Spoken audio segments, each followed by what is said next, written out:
دنیا میں ہر 17 گھنٹے بعد ایک نیا ارب پتی پیدا ہو رہا ہے۔ اس لیے گزشتہ ایک سال کے دوران کم از کم 493 افراد ارب پتیوں کی فہرست میں شامل ہوئے ہیں۔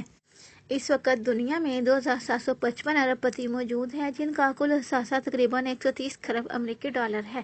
ایشیائی پیسفک میں مجموعی طور پر 1149 ارب پتی افراد ہیں، جن کی مجموعی دولت 4.7 کھرب ڈالر ہے، جبکہ امریکی ارب پتی مجموعی طور پر 4.4 کھرب ڈالر کے مالک ہیں۔ اقوام متحدہ کے ایک ادارے کی رپورٹ کے مطابق پوری دنیا کی تمام دولت کا 40% حصہ صرف 1% امیر ترین لوگوں کے قبضے میں ہے، اور دنیا کے 10% امیر لوگ دنیا کی 85% دولت پر قابض ہیں۔ دنیا کی آدھی آبادی دنیا کی 99% دولت کی مالک ہے، جبکہ دنیا کی باقی آدھی آبادی صرف 1% دولت پر گزارا کرنے پر مجبور ہے۔ استحصال پر مبنی سرمایہ دارانہ نظام جس تیزی کے ساتھ پروان چڑھا ہے، اس سے بخوبی اندازہ لگایا جا سکتا ہے کہ یہ عدم توازن کس قدر بڑھ گیا ہوگا، اور آج ہم پورے یقین اور دکھ کے ساتھ یہ بات کہہ سکتے ہیں کہ حالات اب تیزی سے امیروں کو امیر بنا رہے ہیں۔ امریکہ کو لیجیے، جو ایک عالمی طاقت ہے جہاں کی معیشت میں اتار چڑھاؤ کا اثر دنیا کے تقریباً ہر کس ناقص دکھتا ہے۔ مگر سوال یہ ہے کہ کیا امریکہ میں ہر شخص خوش ہے؟ ہر شخص کو اس کے حقوق مل رہے ہیں؟ دولت کی مساویانہ تقسیم امریکن سماج میں پائی جاتی ہے؟ ان سوالوں کا جواب ہم خود اخذ کر سکتے ہیں۔ ایک جائزے پر نظر ڈالیں جو خود امریکہ کے بارے میں ہے۔ اس جائزے کے مطابق امریکہ میں 1% امیر ترین لوگوں کے پاس 71%، جبکہ 40% غریب مل کر صرف اور صرف 1% دولت کے مالک ہیں۔ غریب ملکوں کا حال اس سے بھی کئی بدتر ہے۔ آسان الفاظ میں اسے یوں بیان کیا جا سکتا ہے کہ ایک دعوت میں 100 مہمان ہیں اور 100 روٹیاں ہیں۔ ایک امیر مہمان کو 38 روٹیاں کھانے کو ملی، جبکہ 40 غریبوں کو مل کر ایک روٹی میں سے ٹکڑا ٹکڑا کھانا پڑا۔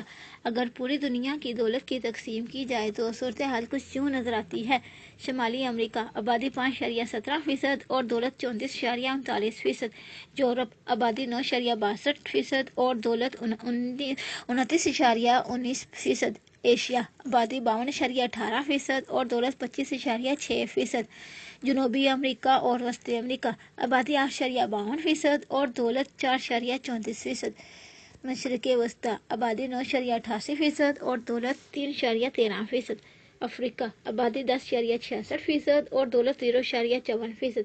اب ہم اچھے سے اندازہ لگا سکتے ہیں کہ جب ترقی یافتہ امریکہ میں عام آدمی کا یہ حال ہے تو دیگر ممالک میں ان کا کیا حال ہوگا۔ اللہ خیر کرے۔ مال و دولت کی یہ غیر منصفانہ تقسیم بیشتر ممالک میں مختلف انداز میں پائی جاتی ہے۔ غریبوں کے اس استحصال میں وہاں کے حکومتی ادارے بھی برابر کے شریک ہیں۔ اس کی ایک تازہ ترین مثال انڈیا میں امبانی گروپ کی طرف سے گیس کی قیمتوں میں اضافہ کے سلسلے میں حکومت کی ہمنوائی اور ان کے فیصلے کی تائید ہے۔ دنیا کے بیشتر ممالک میں 90% سے زائد اثاثہ وہاں کے صرف 1% مالدار لوگوں کے پاس ہے، اور بقیہ 99% آبادی صرف 10% پر گزارا کر رہی ہے۔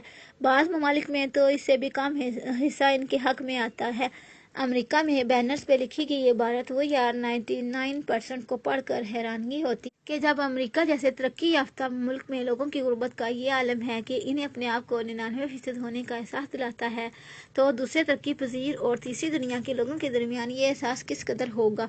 واقعی یہ لمحہ فکریہ ہے۔ دنیا کے امیر ترین افراد سے متعلق فہرست کے مطابق گزشتہ 2 برسوں میں کورونا وبا کی بنا پر بیجنگ شہر ارب پتی افراد کی فہرست میں پہلے نمبر پر آ گیا ہے۔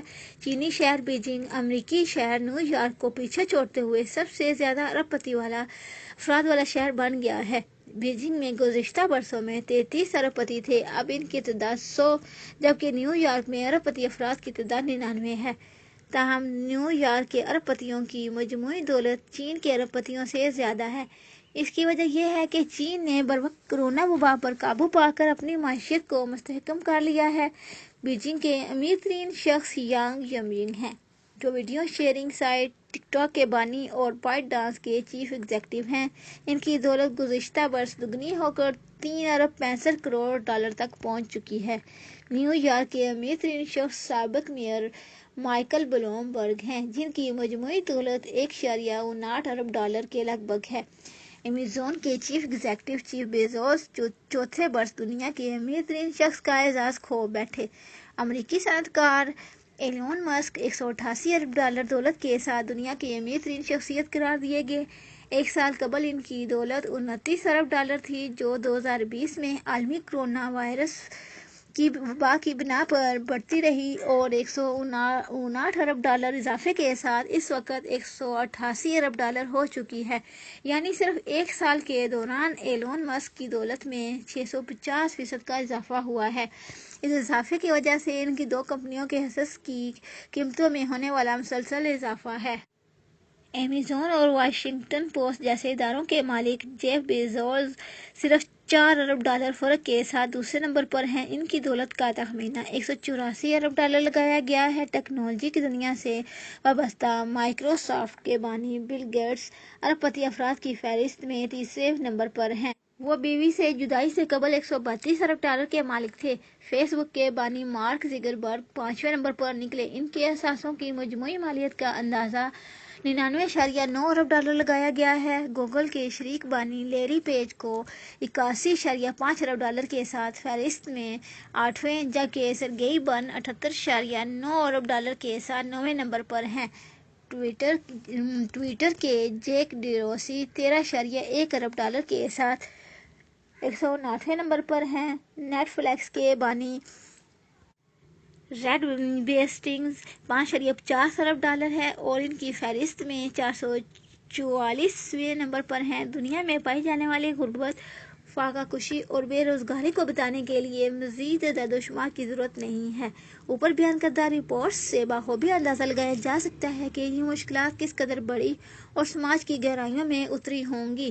ایک اور چونکا دینے والی رپورٹ میں ورلڈ وائڈ ڈیولپمنٹ آرگنائزیشن نے ورلڈ اکنامک فورم کی میٹنگ سے پہلے شائع کی، جس میں اس مسئلے پر تفصیلی بحث کی گئی کہ ترقی یافتہ اور ترقی پذیر دونوں طرح کے ممالک میں پائی جانے والی معاشی ناہمواری کے پیچھے کون کون سے اسباب کار فرما ہیں، اور ساتھ ہی ساتھ اس رپورٹ نے کچھ ایسے اعداد و شمار بھی شائع کیے جنہیں دیکھ کر مایوسی اور دکھ ہوتا ہے کہ اس کے مطابق دنیا میں صرف 85% صاحب ثروت لوگوں کے پاس جتنا مال و دولت اور اثاثہ ہے وہ اس کے مجموعی اثاثے کے برابر ہے جو دنیا میں نچلی سطح کے 3.5 ارب لوگوں کے پاس ہے۔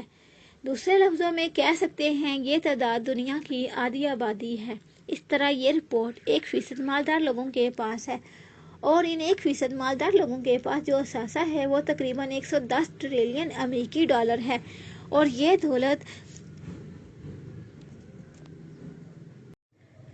یہ اس دولت سے 65 گنا زیادہ ہے جو پوری دنیا کی نچلی سطح کی آدھی آبادی ہے۔ دولت کا بڑھتا ہوا ارتکاز جمہوریت کو بھی نقصان پہنچا سکتا ہے بلکہ پہنچانے لگا ہے، جس کا مشاہدہ ہم کئی ایک ممالک میں بخوبی کر سکتے ہیں۔ کیا اس مشکل سے نکلنے کے لیے بنی نوع انسان کے پاس کوئی راستہ نہیں ہے؟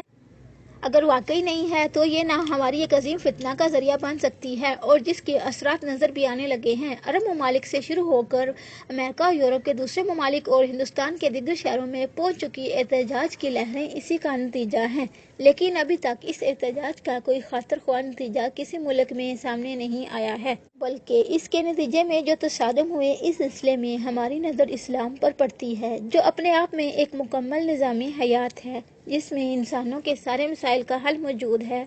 اسلام میں صاحب حیثیت لوگوں کے اموال میں ناداروں کے رزق کو واجب کیا گیا ہے۔ جب تک اہل ثروت اپنے مال میں سے بندوں کے حقوق ادا کرتے رہیں گے اس وقت تک کوئی بھی شخص دنیا میں بھوکا نہیں رہے گا۔ کہا جاتا ہے کوئی مال جمع نہیں ہوتا جب تک کسی مظلوم کا حق نہ مارا گیا ہو۔ متن و معنی کے اعتبار سے یہ بات اس مال کی طرف اشارہ کر رہی ہے جو غیر شرعی راستوں سے حاصل کیا جائے یا جس میں مالی واجبات ادا نہیں ہوئے ہیں، خمس، زکوٰۃ وغیرہ کی ادائیگی نہ کی گئی ہو۔ اسلام میں شرعی حدود کی رعایت کرتے ہوئے ثروت میں لانا اور مال یا سرمایہ اکٹھا کرنا جائز ہے۔ مال اور دولت وارانہ ہونا یا اہل ثروت میں سے ہونا اسلام کی نظر میں برا نہیں ہے، بلکہ دنیا پرستی اور آخرت پر دنیا کو ترجیح دینا اچھا عمل نہیں ہے۔ مال و دولت کو ایک وسیلے کی حیثیت سے دیکھنا چاہیے جو آخروی سعادت کو حاصل کرنے کا ایک ذریعہ ہے۔ اگر اس نظر سے مال و ثروت کو دیکھا جائے تو حصول مال طلب دنیا شمار نہیں ہوگا، بلکہ یہ بھی طلب آخرت کا حصہ ہے۔ لیکن ہم جس مال کی ذخیرہ اندوزی کا تذکرہ یہاں کر رہے ہیں وہ وہی مال ہے جسے ناحق طریقوں سے حاصل کیا گیا ہے۔ دولت کی پیداوار کے مواقع میں اعتدال و توازن اختیار کرنے کے ساتھ ساتھ اس کی تقسیم میں بھی اس کا خیال رکھنا اسلام کے اقتصادی نظام کا اہم امتیاز ہے۔ قرآن کریم کا ارشاد ہے، ترجمہ: تاکہ وہ سارا مال محض دولت مندوں کے ہاتھوں میں ہی نہ گھومتا رہ جائے۔ بلکہ ضرورت مندوں تک اس کا پہنچنا بھی ضروری ہے۔ اسلام میں مختلف مالی احکام وضع کیے گئے جیسے زکوٰۃ، خمس، صدقہ، معاشرہ کی دولت عام لوگوں تک بھی پہنچ سکے اور سماج کے افراد ایک سطح پر اقتصادی ترقی حاصل کر سکے اور ان کے درمیان طبقاتی فرق کم سے کم اور غریبوں کا استحصال ختم ہو جائے۔ لیکن یہاں پر یہ امر ذہن نشین کرنا چاہیے، اگر کوئی جائز طور پر قوانین کے دائرے میں رہ کر مالدار ہوتا ہے تو اس پر کوئی روک ٹوک نہیں ہے۔ دنیا کا کوئی قانون صاحب حیثیت افراد کو آگے بڑھنے سے نہیں روکتا، بلکہ کچھ قوانین بھی متعین کرتا ہے۔ قرآن کریم حضرت سلیمان علیہ السلام، حضرت داؤد علیہ السلام اور ذوالقرنین علیہ السلام جیسی دولت مند شخصیتوں کا ذکر کرتا ہے جو اہل ایمان تھے، وہیں اس کے مقابل قارون جیسے اہل ثروت کا بھی تذکرہ ہے جن پر اللہ کا سخت عذاب نازل ہوا۔